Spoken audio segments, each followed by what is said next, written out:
They say that when you are disappointed in somebody, it's because you had a certain expectation for them that they did not meet. And that you can either lower your expectations and not get disappointed, or you can keep your expectations where they are, keep your standards where they are, and associate yourself with people who meet them. But disappointment is from when you expect something and you don't get what you expected. You expected strawberry ice cream, and when you got there, they were out of stock and they only had vanilla. And you don't even like vanilla at all. So, disappointed. Um, in terms of people's behavior, I get disappointed when, staying everywhere. In terms of behavior, I get disappointed when I expect someone to behave a certain way and they don't behave that way. I expect them to behave a certain way, like, and in my head, I'm like, this is common sense, and I hate that term. This is common sense. Everyone should know this. Everyone should know better. Everyone should know this is how to act in this situation. Why are you not acting this way? And I forget that I have not always acted this way. I forget that my responses and reactions have not always been this way. I forget that it took time for me to learn how to act right. I didn't come out of the womb knowing how to act right. I wasn't even raised knowing how to act right. I had to figure it out on my own once I became an adult, and went my own path and learned how to act right.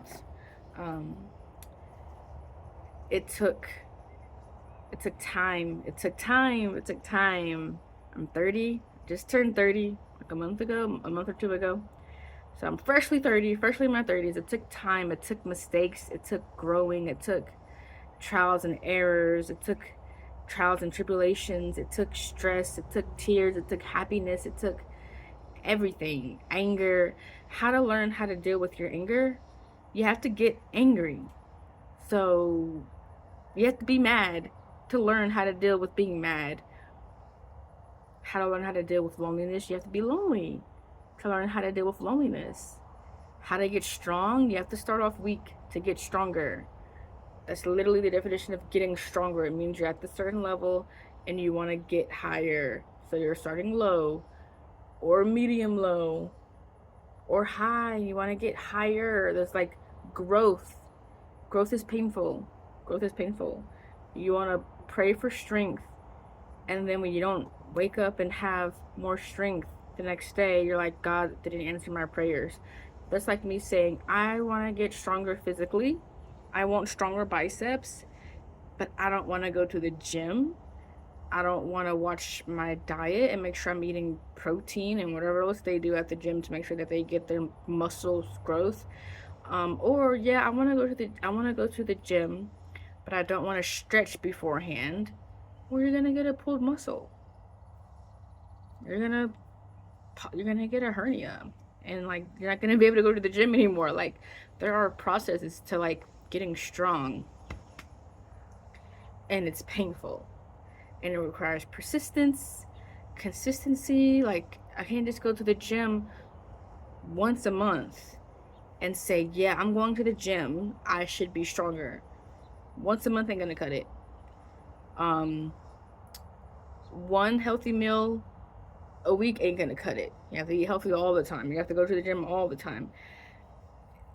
It's a new habit to form. You're not gonna want to go to the gym every morning if this is something that you've never done before. Developing habits takes time and persistence. It is the same thing with spiritual strength, spiritual faith. You pray for something, you pray for strength.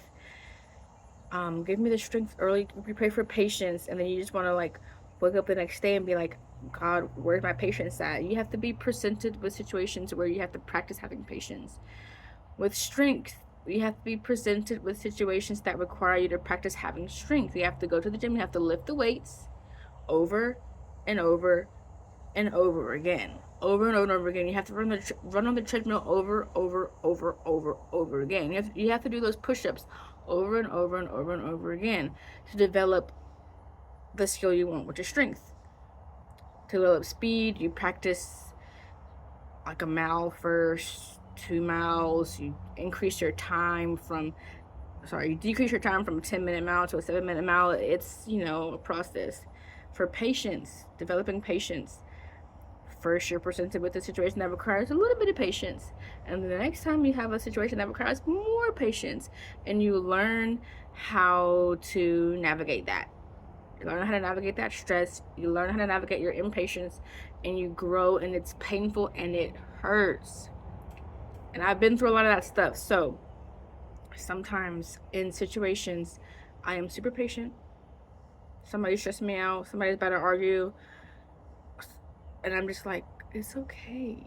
Like, it's fine. We can take deep breaths. And they're like, and I'm like, why are you freaking out? Why are you not calm?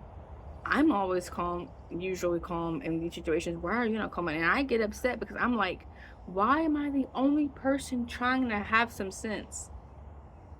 And then I remember it's because I've had practice having some sense.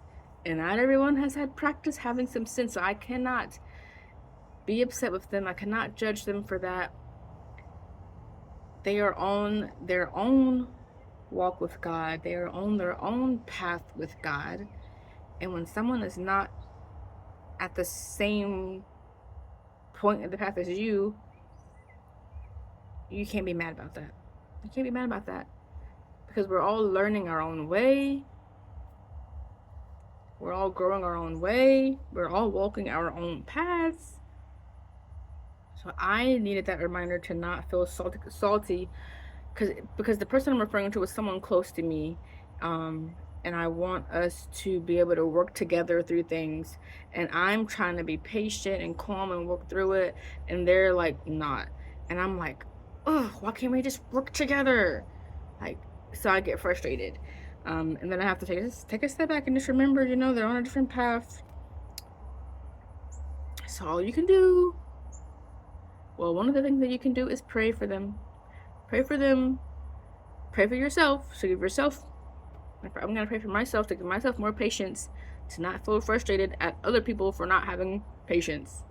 So I'm going to pray for myself to have more patience, and pray for myself to have more understanding, and pray for them that they also get more patience. And yeah. All right, y'all. Have a good night.